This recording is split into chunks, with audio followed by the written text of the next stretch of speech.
কাবিলাকে যাই বললাম তুমি একটা আবৃত্তি করো। কাবিলা আমার কবিতাটা আবৃত্তি করলো। পাখি সব ভর্তি আছিল, রায় পোহাই গেছে ফ্যাট করিয়ে, আর কাননে কুসুম কলি সব ফুটে গেছে ফ্যাট করিয়ে। কোরআনের মঞ্চে বসে একটা জোকার সিনেমার ডায়লগ দিতেছে, অথচ কতগুলো দাড়ি টুপিওয়ালা মানুষ বসে বসে সেটাকে উপভোগ করতেছে আর হাতের তালি দিতেছে। একটা বিবেকবান মানুষকে দেখলাম না এই মূর্খ জোকারটার বিরুদ্ধে একটা প্রতিবাদ করতে। এর চাইতে জাহেলিয়া তার কোনো কিছু আছে?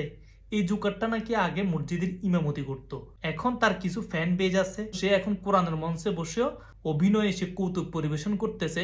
অথচ আমরা মূর্খ জাতি কতটা জাহেলিয়াতের মধ্যে থাকলে এতগুলো দাড়ি টুপিওয়ালা মানুষের মধ্যে একজনকে দেখলাম না এই মূর্খতার বিরুদ্ধে একটা প্রতিবাদী ধ্বনি তুলতে। আমি তাও এটা নিয়ে কোনো কথা বলতাম না যদি সে ওয়াজের মঞ্চ ছাড়া অন্য কোনো মঞ্চে সে এই কথাগুলো বলতো।